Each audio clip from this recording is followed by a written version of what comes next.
Yo, what's up dude? Ketemu lagi dengan kita di sini masih di segmen Sekelebat Info, di mana nanti di sini kalian bisa dapetin info terbaru dan terpanas tentunya guys. Oke, hari ini di tanggal 17 bulan Oktober 2023 ya. Dan tidak bosan-bosannya seperti biasa guys, kita selalu ingatkan buat teman-teman semua untuk selalu mematuhi protokol kesehatan dimanapun kalian berada. Apalagi di keramaian, karena di luar sana itu banyak sekali virus-virus dan juga penyakit yang mengancam kesehatan kita guys. Oke, kita langsung saja melihat bagaimana update dari global crypto market cap seperti yang terlihat ya dari data coin market cap di sini menunjukkan adanya kenaikan lumayan guys di 2,9%. Dan tentu saja ini adalah efek kontribusi dari Bitcoin dan juga teman-teman nongkrongnya di sini guys. Kalau kita lihat ya dalam waktu 24 jam ini untuk Bitcoin mengalami kenaikan ya meskipun masih tipis di 0,79% ya. Tapi kalau kalian lihat kemarin sudah naik cukup tinggi banget ya dan sempat menyentuh di 30.000 dolar guys. Nanti kita akan update lagi. Kemudian untuk Ethereum juga bisa dibilang sideways ya meskipun merah di 0,31% ya, masih merah nih. Begitu juga dengan BNB merah juga guys, tipis di 0,6%. XRP minus juga di 1,3% ya. Kemudian Solana ini juga kalau kita lihat ya tampaknya tren kenaikannya masih lanjut, di mana sekarang naik di 4,3% guys. Dan rata-rata kalau kita lihat di sini untuk pergerakan altcoin ya tampaknya merah karena kemarin juga karena Bitcoin naik, jadi altcoin ini banyak yang terkerek guys, sehingga sekarang pasti banyak yang mengambil profit guys. Oke. Dan rata-rata perubahannya antara 1-2% ya untuk altcoin. Kemudian kalau kita lihat pergerakan dari harga Bitcoin itu sendiri terlihat di sini ya. Untuk close candle-nya kemarin ini masih bertahan di atas MA 200 time frame daily. Ini tentu saja indikasi yang cukup positif guys untuk pergerakan harga Bitcoin ya, meskipun rumor yang kemarin yang membuat harga dari Bitcoin ini naik tajam itu ternyata adalah hoax. Dan nanti kita akan baca informasi selanjutnya ya dari Cointelegraph, di mana Cointelegraph inilah yang menyebarkan isu tersebut guys. Nanti ada konfirmasinya, di mana kemarin sempat menyentuh di harga sekitar 30.000 dolar ya, dan itu keren banget guys. Meskipun informasinya itu bisa dibilang hoax, tapi ada optimisme yang cukup besar dari para investor guys, dan ini terlihat dari pergerakan harga dari Bitcoin itu sendiri, di mana sekarang ini posisi harganya masih bertahan di atas 28.000 dolar guys. Ini keren banget kalau menurut saya pribadi. Dan kita tunggu aja kira-kira untuk kedepannya ini akan masih bertahan atau justru akan malah turun guys untuk pergerakan Bitcoin ya. Nanti kita akan update lagi. Jadi untuk beberapa hari ke depan ya, mungkin minggu-minggu depan ini akan cukup volatile pergerakan dari Bitcoin guys, menyusul isu-isu yang beredar sekarang. Dan kita akan coba lihat ya, kita akan bacakan klarifikasi resmi dari Cointelegraph guys tentang informasi kemarin guys. Jadi kita lansir dari harian Cointelegraph ya. Untuk informasi yang pertama yaitu klarifikasi tentang penyebaran berita ETF Bitcoin Spot yang salah guys. Jadi Cointelegraph ini meminta maaf kepada para pembacanya ya, dan mendiskusikan penyelidikannya tentang apa yang menyebabkan pemuatan berita yang belum diverifikasi di Twitter tentang ETF Bitcoin Spot ini guys. Jadi kita bacakan ya supaya tidak terjadi miskomunikasi. Jadi di sini pembaca Cointelegraph yang terhormat, kami sangat berterima kasih atas dukungan dan kepercayaan yang telah Anda berikan ya kepada publikasi kami selama 10 tahun terakhir ini, dan kami berusaha keras untuk memberikan berita yang paling bijaksana, menarik dan berdampak pada ruang cryptocurrency guys. Sebelumnya ya, hari ini selama liputan rutin tim media sosial Cointelegraph memposting pesan di X atau Twitter ya tanpa persetujuan editorial sebelumnya yang menyatakan bahwa Komisi Sekuritas dan Bursa Amerika Serikat telah menyetujui dana yang diperdagangkan di bursa iShares Bitcoin Spot atau ETF. Ini salah dan hasil dari kesalahan informasi guys. Berita tersebut berasal dari tangkapan layar yang belum dikonfirmasi yang diposting oleh pengguna X yang mengklaim bahwa itu berasal dari terminal Bloomberg. Cointelegraph pada akhirnya tidak mempublikasikan artikel dengan informasi yang salah ini, tetapi kami sangat menyesal telah memposting kesalahan ini di X dan dampak yang ditimbulkannya. Investigasi internal mengungkapkan bahwa prosedur standar kami untuk memposting berita di media sosial, di mana sumber harus diverifikasi sebelum diposting ke media sosial, ini tidak diikuti guys. Nah, untuk kronologi kejadiannya itu adalah sebagai berikut guys. Nah, di sini ada timelinenya ya, waktu-waktunya, di mana pada pukul 13:17 ya waktu UTC, tim editorial ini diberitahu tentang berita yang beredar melalui saluran Telegram yang digunakan oleh karyawan Cointelegraph untuk menemukan berita yang mungkin menarik bagi pembaca guys. Nah, untuk detailnya kalian bisa cek ya, ini adalah screenshotnya dari pembicaraannya. Ini cukup panjang guys, kalian lihat sendiri ya. Kemudian pukul 13:19 waktu UTC, karyawan yang pertama ini memposting ulang teks berita yang dibagikan oleh akun Telegram yang telah dihapus itu guys, seperti yang terlihat ya dari gambar ini. Selanjutnya pukul 13:24 dalam upaya untuk mempublikasikan perkembangan sesegera mungkin, karyawan 2. Ini memposting laporan tersebut ke X tanpa konfirmasi terlebih dahulu tentang kebenaran sumber dari editor. Hal ini melanggar proses media sosial Cointelegraph, di mana konfirmasi sumber dan persetujuan editorial ini diperlukan sebelum memposting guys. Seperti yang terlihat ya dari gambar nomor 4 ini ya. Selanjutnya, pukul 13.48 menit, pembaca ini melaporkan masalah ini kepada Cointelegraph melalui saluran media sosial, seperti gambar nomor 5 ini. Pada pukul 13.52 waktu UTC, dalam obrolan internal di Cointelegraph, karyawan 1 ini menandai bahwa sumber ini tidak dapat ditemukan guys. Pada pukul 13.54 waktu UTC, karyawan 3 dari Cointelegraph mengedit pesan pada X untuk mengklarifikasi bahwa informasi tersebut belum dikonfirmasi, seperti gambar nomor 7. Pada pukul 14.03 waktu UTC, Cointelegraph ini menghubungi BlackRock dan terminal Bloomberg dan menghapus postingan tersebut guys, seperti yang terlihat ya dari gambar nomor 8 ini. Pada pukul 14.32 waktu UTC, setelah menerima konfirmasi dari BlackRock bahwa laporan tersebut ini tidak benar guys, dan Cointelegraph mencabut tweet awal dan mengeluarkan pernyataan berikut. Nah, ini adalah pernyataannya ya. Jadi untuk memastikan bahwa hal seperti ini tidak terjadi lagi, tim Cointelegraph ini secara menyeluruh mengedit dan meninjau proses manajemen media sosial kami, terutama seputar autentikasi berita sebelum sebuah postingan dapat dipublikasikan. Kami sedang mendiskusikan dengan semua karyawan yang terlibat dan kami akan melakukan perubahan struktural yang diperlukan guys. Insiden ini mengingatkan tim Cointelegraph bahwa tindakan kami memiliki konsekuensi serius ya di seluruh komunitas cryptocurrency, dan kami berkomitmen untuk belajar dari kesalahan ini dan mematuhi standar jurnalisme tertinggi guys. Ya, ini adalah konfirmasi dari Cointelegraph ya tentang berita yang sudah dirilis kemarin. Ternyata beritanya masih bisa dibilang hoax ya.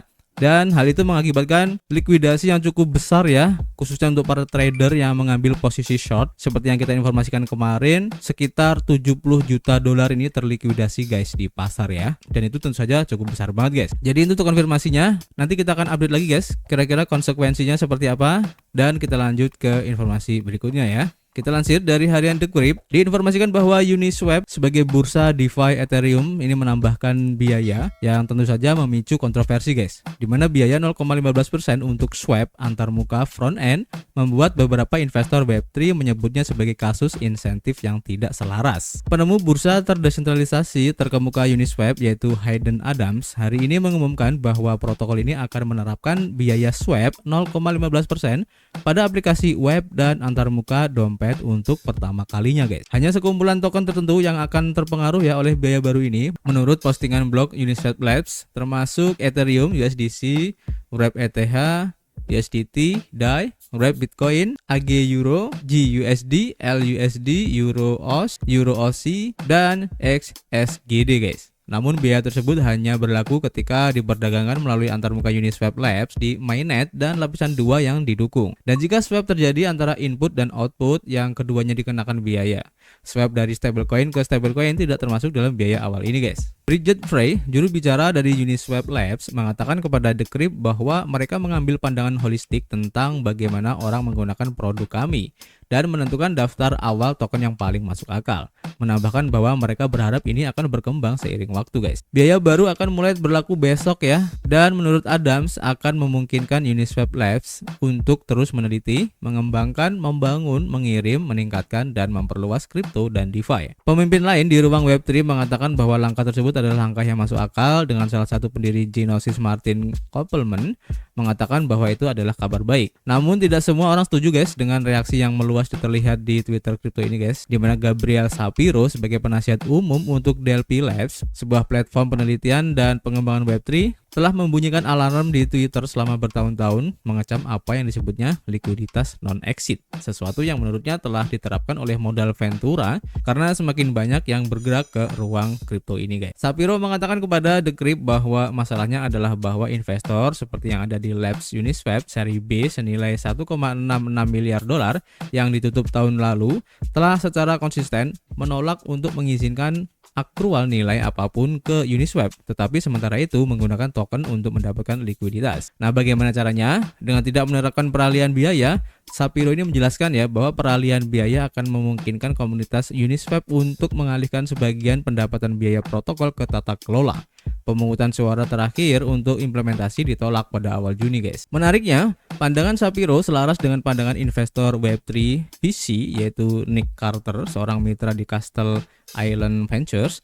Dia menulis di Twitter bahwa dia tidak pernah melihat situasi yang lebih menunjukkan nilai ekuitas yang menyedot nilai token daripada Uniswap, yang mengakibatkan pemegang token berselisih dengan pemegang saham. Carter dan Shapiro mencatat bahwa investor Uniswap memiliki lebih banyak ekuitas daripada token Uni, sehingga menciptakan ketidakselarasan antara kelompok-kelompok tersebut, guys. Ari Paul sebagai pendiri dan juga CIO Block Tower Capital mengambil pandangan bernuansa tentang kontroversi tersebut, guys, dan memahami bahwa masuk akal untuk membebankan biaya, tetapi pemegang Uni cenderung ditipu karena apa yang disebutnya sebagai ketidaksesuaian insentif yang canggung. Nah, ini cukup menarik juga ya. Nah, menurut pendapat kalian, apakah kalian setuju dengan adanya tambahan biaya ini? Kalian bisa tulis di kolom komentar. Kita lanjut ke informasi berikutnya ya. Kita lansir dari harian Benzinga.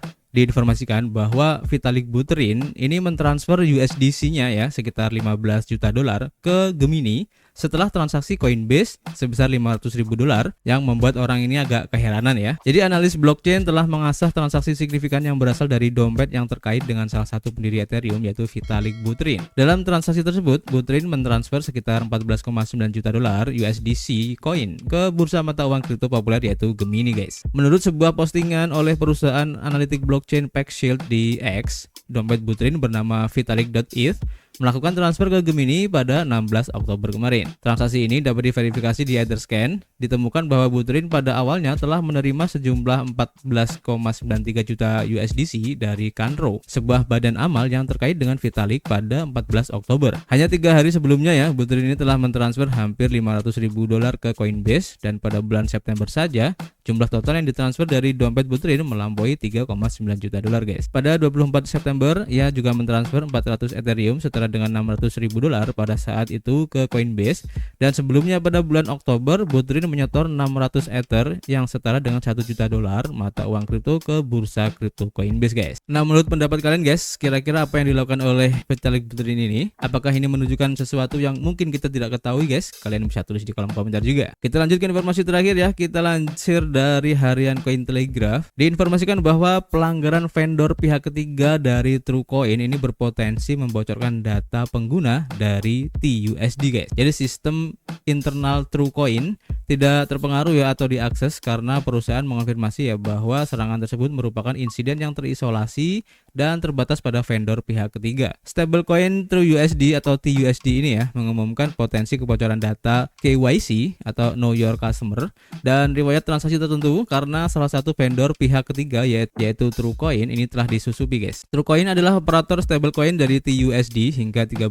Juli 2023. Pada 16 Oktober, tim keamanan vendor pihak ketiga memberitahu Truecoin tentang perubahan akun yang tidak wajar dalam organisasi Truecoin yang dibuat oleh vendor pendukung yang disusupi. Akibatnya, Truecoin mencurigai adanya penyusupan terhadap beberapa data pelanggan TUSD yang ada. Sistem internal Truecoin tidak terpengaruh atau diakses karena perusahaan mengkonfirmasi bahwa serangan tersebut merupakan insiden yang terisolasi pada vendor pihak ketiga. Data yang dikumpulkan dari pelanggaran tersebut ya, antara lain ada nama, alamat email, dan juga nomor telepon. Antara lain biasanya digunakan untuk serangan phishing, guys. Penyerang menjangkau investor yang tidak waspada dengan meniru berbagai layanan kripto, seringkali menjanjikan keuntungan tinggi dalam waktu singkat. Dampak dari serangan dan kebocoran data yang diakibatkannya belum diidentifikasi karena jumlah total data pengguna tidak diungkapkan ya selama pengumuman. Truecoin baru-baru ini menjauhkan diri dari Prime Trust yang berbasis di Nevada, tiba-tiba menghentikan semua setoran dan penarikan fiat dan cryptocurrency. TrueUSD mengumumkan bahwa tidak terpengaruh ya oleh situasi ini di Prime Trust sambil menekankan kemitraannya yang beragam dan mempertahankan beberapa rel USD di tempat lain. Prime Trust telah menangguhkan semua setoran fiat dan aset digital, di mana TrueUSD atau TUSD ya tidak terpengaruh oleh situasi ini. Katanya tidak memiliki exposure ke Prime Trust dan mempertahankan beberapa rel USD untuk pencetakan dan penukaran, dan yakin bahwa semua dana Anda aman di TUSD, kata TrueUSD, guys. Jadi untuk lebih aman lagi dan memastikan ya, kalian cek jika kalian mempunyai aset di TUSD atau TrueUSD ya, apakah dana kalian aman atau enggak, dan jika ada sesuatu yang mungkin mencurigakan, kalian laporin saja, guys. Oke. Jadi untuk sementara informasinya ini dulu ya. Nanti kita akan update lagi jika ada informasi yang menarik, dan seperti biasa, guys, kita masih menunggu kritik dan saran kalian di kolom komentar. Nanti kita bisa ngobrol banyak di dalamnya. Dan tentu saja, guys, kita akan ketemu lagi di informasi berikutnya. Peace.